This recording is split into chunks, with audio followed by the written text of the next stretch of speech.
What's going on, my little piglets? It's your BFF Pork Chop here, and I'm coming at you with another update with Pork Chop. So, I know I posted a video at midnight, my time, this morning. Dear Travis Scott. Sorry, I bit my tongue when I said that, Scott. But, if you guys are interested in watching that, it's a 25-second video. Go for it. Go ahead and watch it.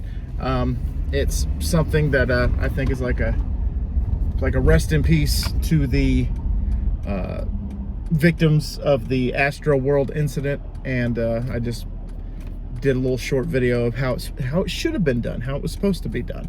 But regardless, enough about that. If you guys are interested in watching that, go for it. Anyway, how you guys doing? Hope you guys are kicking ass on this hump day. Chris and I are going to record our pick'em tonight. He is coming over this week, so thank God. Your boy here, your BFF here, is just now feeling better. I was sick for a couple of days, Monday and Tuesday, but today I woke up feeling 100%, which is great, because even on my 100% days,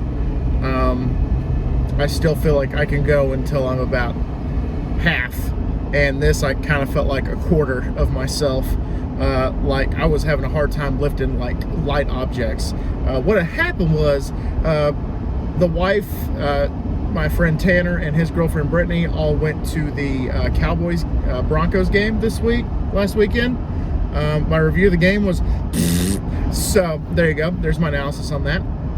More on my thoughts about the game with the Chopping Birds Weekly NFL podcast that's going to be up on Spotify tonight and on everything else mañana. So we had eaten at a restaurant called Joe T's Mexican joint. Really beautiful restaurant. Really, the outdoor dining, it was cold, it was a little chilly for everybody, but still great food.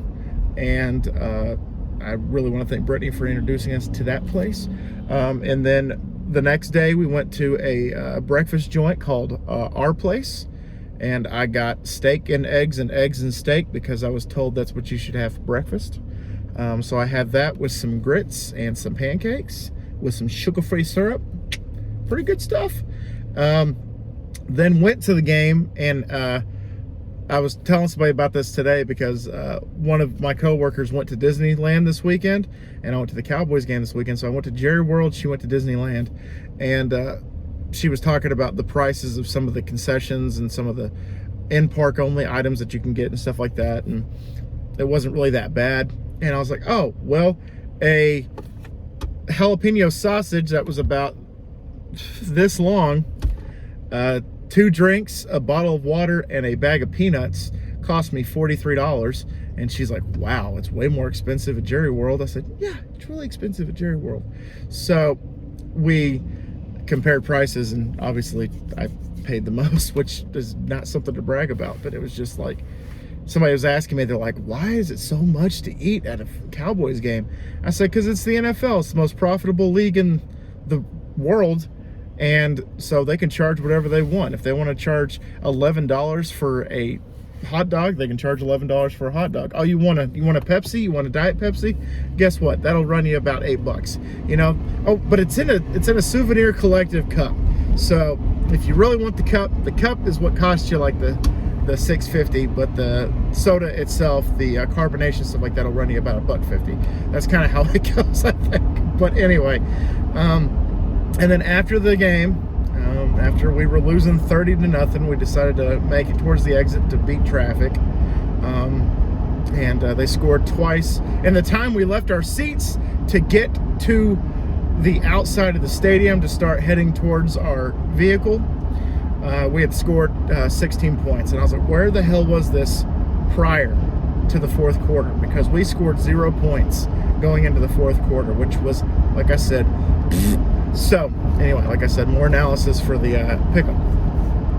And so we went to Cheesecake Factory, and after I ate at Cheesecake Factory, I had a chicken carbonara, and then my wife and I split a sugar-free strawberry cheesecake, which was I couldn't taste the difference. If you put a regular slice of cheesecake in front of me and put the sugar-free one in front of me, I couldn't tell you the difference. They tasted the exact same. That's how good it was.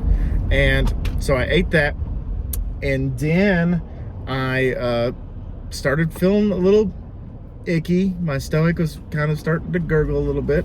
So we got to Fort Worth from Arlington, which is not too far, and Brittany said, oh, well, I'm stopping for gas. I'm like, good, I gotta go to the bathroom. So I did, and I was like, my stomach's not feeling too hot, but it'll be all right. It'll be fine. It'll be fine. And then got home, had a hitch.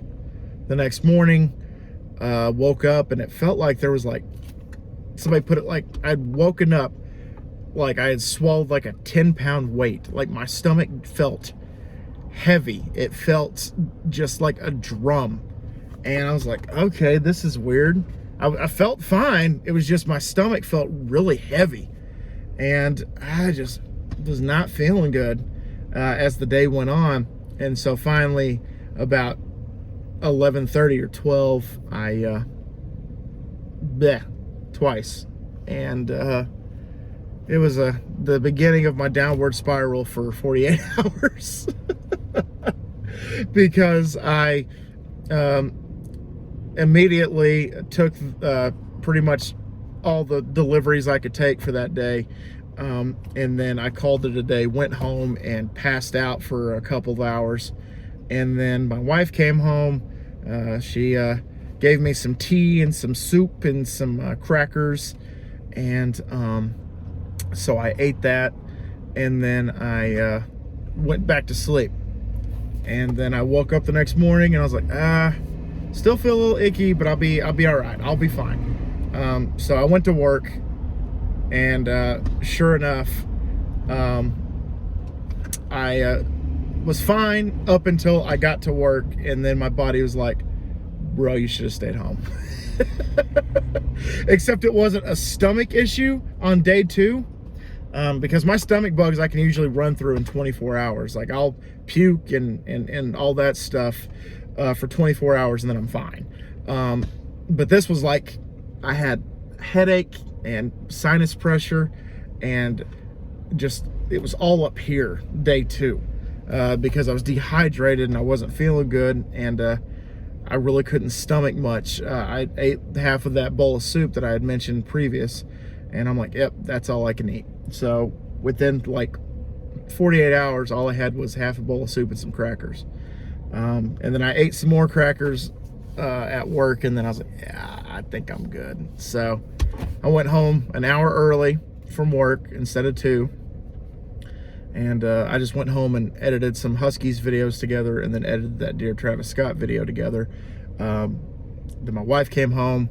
She DoorDashed some Jason's Deli, which I tried a sandwich that they have there for the first time called the New York Yankee. First of all, I just want to say fuck the Yankees, but this sandwich is pretty good. It was roast beef and pastrami and cheese on sourdough bread.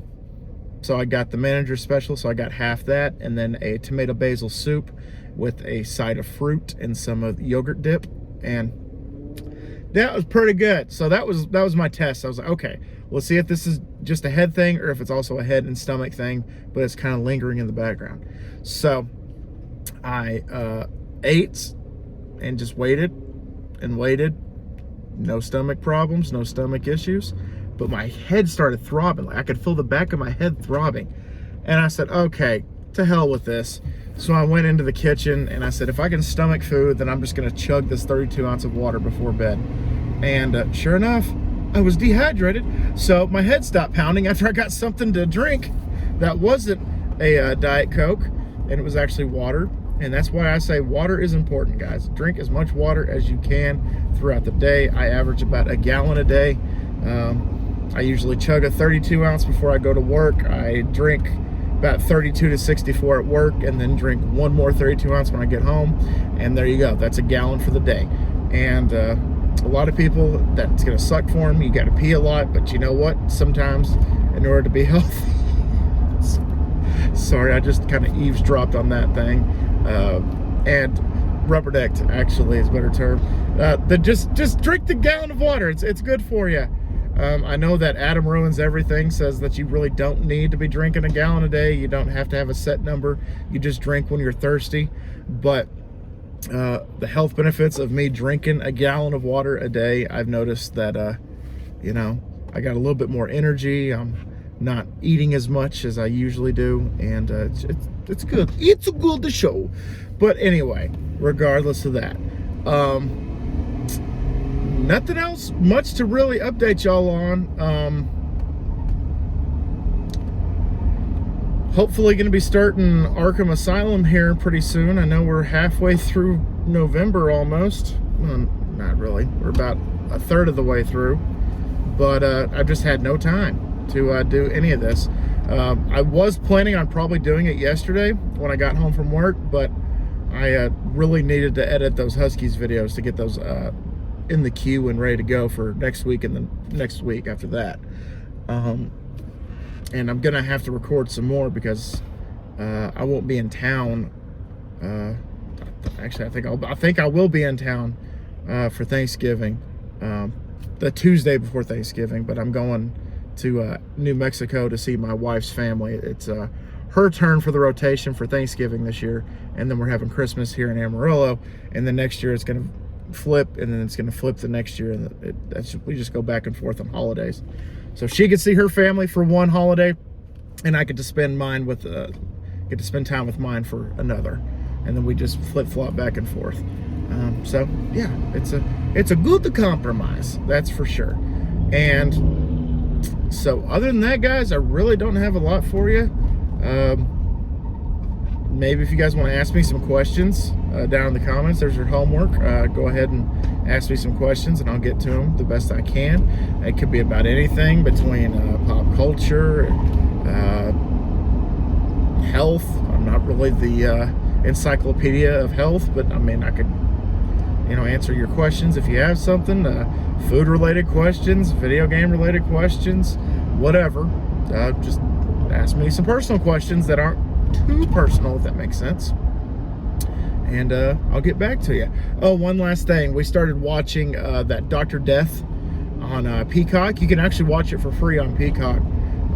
Dr. Death is about this doctor in the Dallas area that was like performing surgeries incorrectly on purpose, and he was actually like killing people and making them quadriplegic, and one person had to eat through a eating tube for the rest of their life, or is going to for the rest of their life. This happened about 2012, so it happened within the last decade. But it's a pretty good show. I listened to the first episode, not the first episode.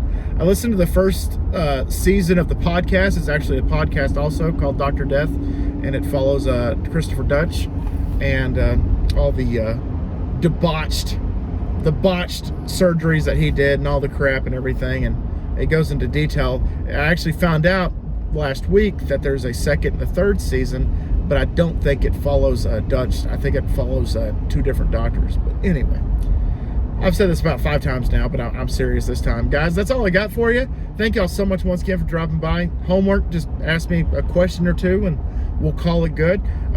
Like the video if you enjoyed it, and subscribe and become a Piglet if you haven't. I really need to start mentioning that more often. But regardless, guys, that's all I got for you. Thank y'all so much once again for dropping by. And always remember, my little piglets, Colin Pork Chop loves y'all the most. So y'all take it easy, guys, and I'll see y'all next time. Bye, guys!